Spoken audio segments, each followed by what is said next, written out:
Good morning everyone, কেমন আছো তোমরা? আশা করি যে যেখানে আছো ভালো আছো, সুস্থ আছো। এখন বাজে সকাল কটা জানো? 6:30। দেখো চোখ মুখের কি হাল হয়েছে, যা অবস্থা গেছে না কালকে রাত্রিরে। আর কি বলবো, আশা করি তোমরা সকলে ভালো আছো। আর আমি চন্দ্রানী চলে এসেছি সকাল সকাল তোমাদের সাথে ব্লগ নিয়ে। ডেইলি মর্নিং ব্লগ ভিডিও যেহেতু আমার, তো সকাল সকালই আসতে হয়। আমাকে দেখে বুঝতেই পারছো আমার চান টান পুজো টুজো সব সারা হয়ে গেছে।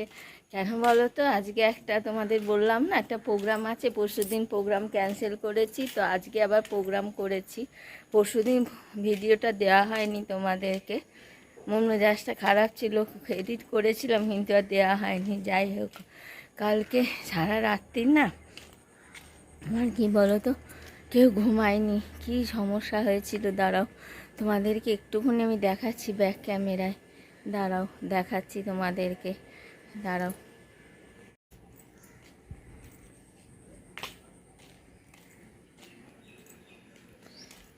ওই যে দেখছো দূরে যে ট্রান্সফরমার দেখতে পাচ্ছ, অত স্পষ্ট দেখা যাচ্ছে না, তবে দেখা যাচ্ছে। দাঁড়াও একটু বড় করি। এই যে দেখছো ট্রান্সফরমারটা কি অবস্থা হয়েছিল জানো? ধাউ ধাউ করে কালকে সারা রাত্রিবেলা একবারে হঠাৎ করে, তখন কটা বাজে, সাড়ে না 11:30 হবে, আন্দাজ করতে পারছি না। আগুন মানে কাকে বলে ধারণার বাইরে। তো তোমাদেরকে ভিডিওটা আমি দেব একটু পরে। তো সেই জন্যে না সারা রাত্রির কারোর ঘুম হয়নি জানো তো। এলাকাবাসী সব এই মাঠের ধারে এসেছিল। কি করবে বলো, মানে বিশাল আকারে আগুন, না দেখলে তোমরা ভয়ঙ্কর আগুন, বিশ্বাসই করতে পারবে না। তো সেই জন্যে আজ যেহেতু আমাদের প্রোগ্রাম সব মিলিয়ে সারা রাত্রির ঘুম হয়নি। আর সকালবেলা কারেন্ট দিয়েছে জানো তো। তো চলো দেখতে থাকো আর দেখিয়ে দিচ্ছি, আর আমার সাথে থাকো, প্রোগ্রামটাও দেখতে পাবে তোমরা। তো চলো। এই দেখো বন্ধুরা, আজকে যাওয়া এখনও আমার কিছু গোছগাছ হয়নি, অর্ধেক গোছগাছ হয়েছে।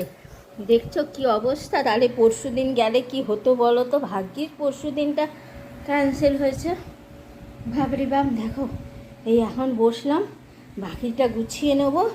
চলো সাথে থাকো আমার, আর দেখতে থাকো আমরা কোথায় যাচ্ছি, কী ব্যাপার। তো চলো, বেশি কথা বলতে পারছি না, সময় একদম ভীষণ কম। এখন রাখি, সাথে থেকো। আর ভিডিওটা কেমন লাগলো আজকে লাইক দিও, শেয়ার করো, কমেন্ট করো, অবশ্যই জানিও। আর চ্যানেলে নতুন আসলে চ্যানেলটিকে অবশ্য করে একটি সাবস্ক্রাইব করো।